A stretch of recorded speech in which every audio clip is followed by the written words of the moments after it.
Hadirin rahimakumullah, seperti biasa dalam beberapa hari yang lalu ini ada berita viral.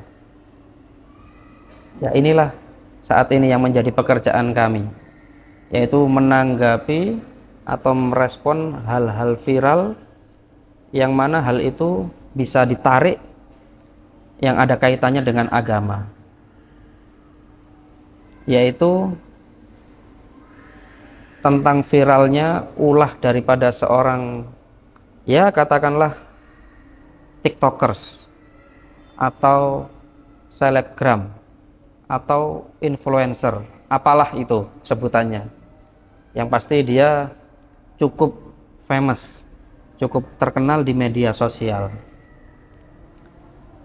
Yang pertama, kita sebagai manusia atau sebagai netizen, sebagai user, sebagai pengguna media sosial, itu sudah harus memahami bahwa apa-apa yang kita unggah, apa-apa yang kita posting di media sosial, dengan sadar apa yang kita unggah itu adalah konsumsi publik, konsumsi orang banyak. Karena apa?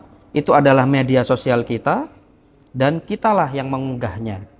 Terlebih namanya saja sudah jelas, media sosial, media yang untuk khalayak umum, bukan media private. Nah, kalau media private beda hal lagi. Maka pada hal yang viral saat ini adalah terkait dengan seorang selebgram itu, yang mana dia diketahui seorang perempuan dan juga diketahui seorang muslimah, insya Allah. Pada kontennya ia dengan sadar, ia dengan gembira mengkonsumsi daging babi, kriuk daging babi. Kriuk itu kulitnya daging babi yang kriuk itu, ya. Tahu santri? Loh, pernah berarti? Ya, jadi kulitnya babi itu jika dipanggang sedemikian rupa, nah dia itu kriuk. Seperti apa? Crispy atau seperti kerupuk. Nah, saya nggak tahu. Saya nggak pernah makan. Kalau lihat barangkali seliweran di media sosial, iyalah kita menyaksikan. Nah, seorang perempuan ini, seorang tiktokers ini menyadari, dia sadar bahwa apa yang dia lakukan ini akan menimbulkan kontroversi. Dengan sebutan apa? Wah, nanti aku dikeluarkan dari kakak ini. Nah, itu dia menyadari bahwa apa yang dia lakukan itu akan menimbulkan respon yang berbagai macam respon, terutama respon yang negatif. Dan sebagai seorang muslimah, tentulah paham bahwa daging babi itu adalah termasuk jenis makanan yang diharamkan di agama Islam.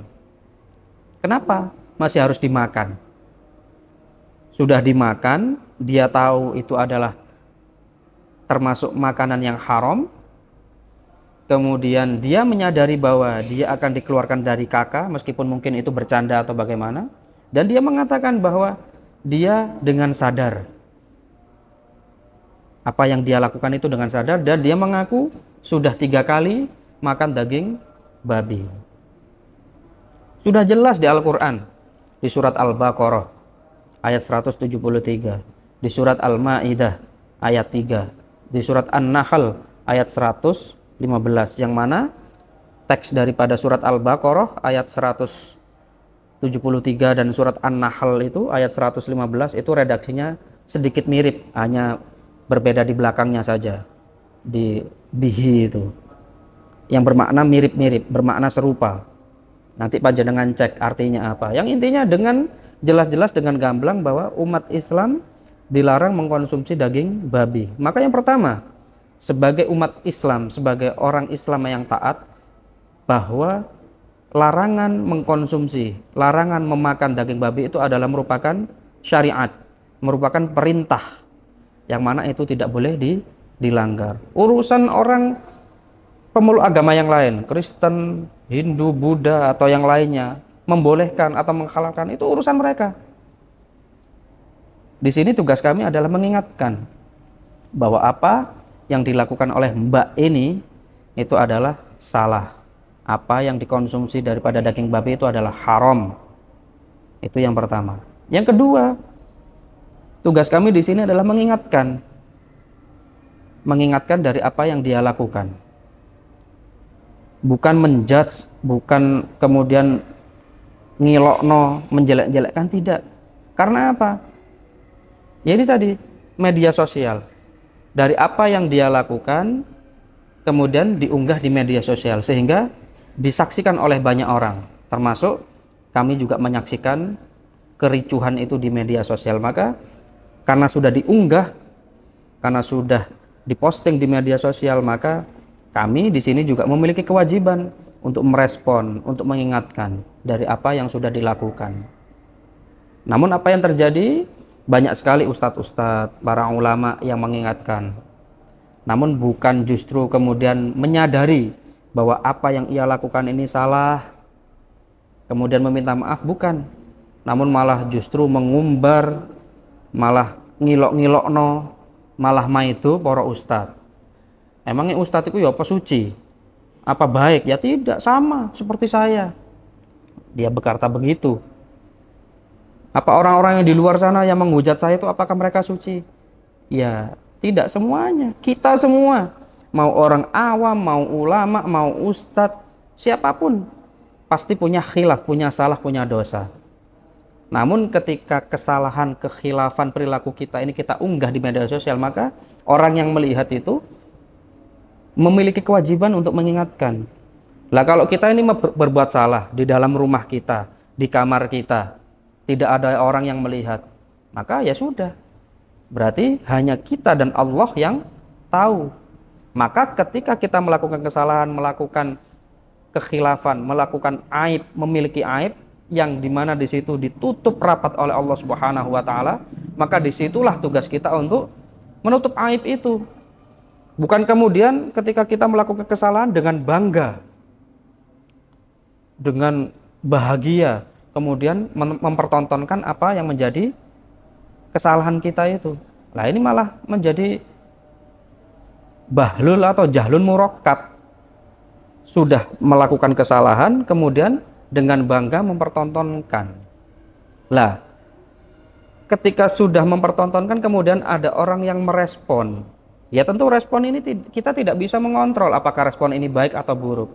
Kalau ada yang merespon buruk, kemudian marah-marah, kemudian merespon dengan, loh ini kan hak saya, urusan saya, ini adalah diri saya. Ya tidak seperti itu.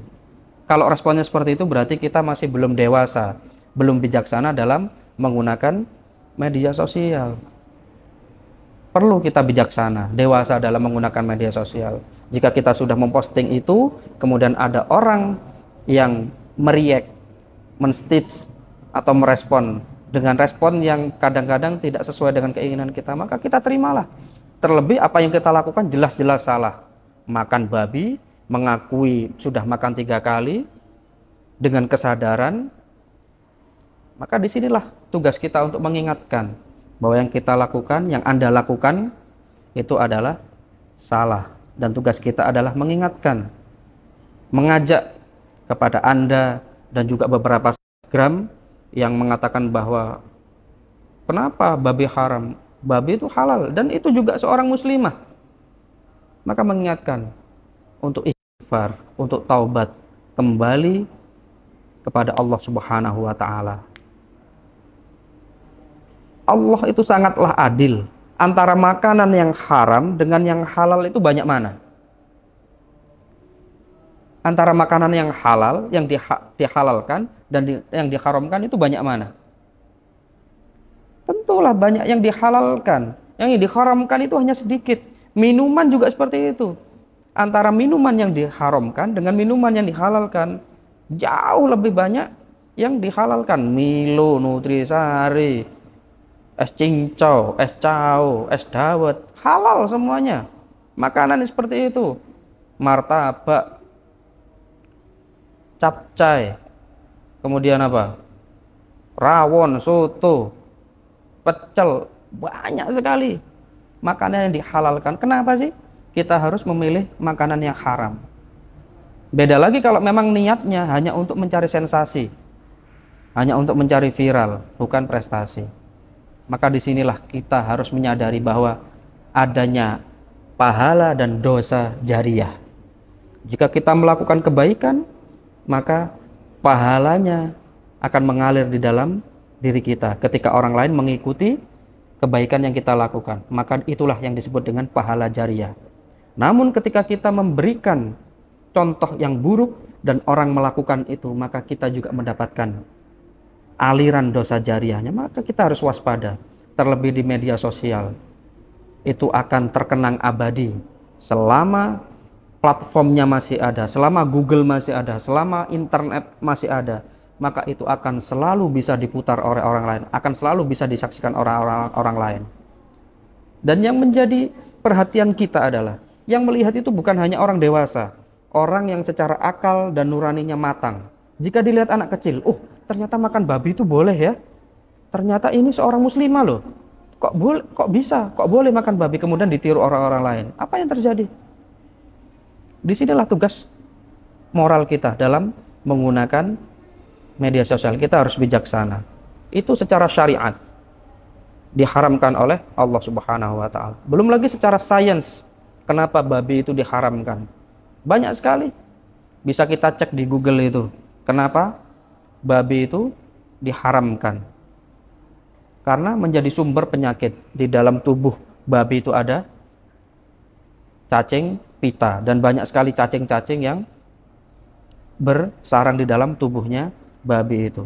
Dan dagingnya itu tercemar karena kantung babi itu sering bocor. Maka di situ urin babi itu sering merembes di dalam dirinya, di dalam badannya, di dalam dagingnya. Kemudian penyebab virus.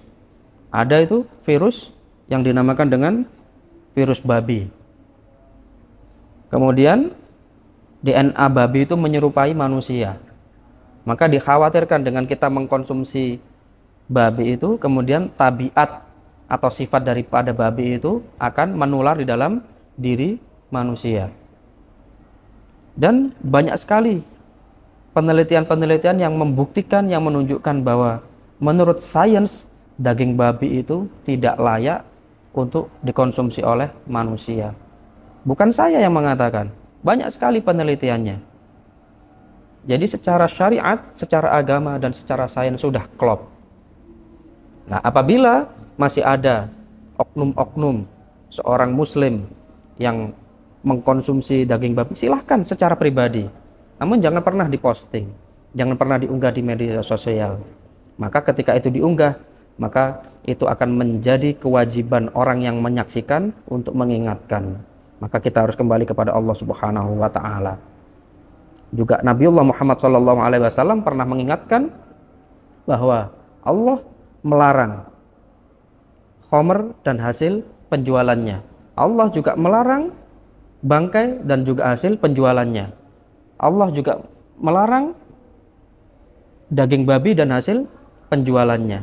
Sudah jelas dari apa yang disabdakan Nabi Muhammad SAW. Maka kami mengingatkan kepada mbak ini dan mbak yang satunya, dan juga orang-orang yang sebelumnya dan juga yang akan datang. Janganlah kita mencari sensasi di media sosial. Buatlah prestasi, sehingga orang yang menyaksikan kita, orang yang menonton kita, meniru kebaikan-kebaikan kita, bukan meniru keburukan-keburukan kita. Semoga ini diperhatikan, didengarkan, dan juga menjadi islah, menjadi perbaikan diri kita semua. Semoga kita semua dilindungi oleh Allah Subhanahu wa taala dari hal-hal yang membuat madharat di dalam diri kita dan juga keluarga kita. Amin amin ya rabbal alamin.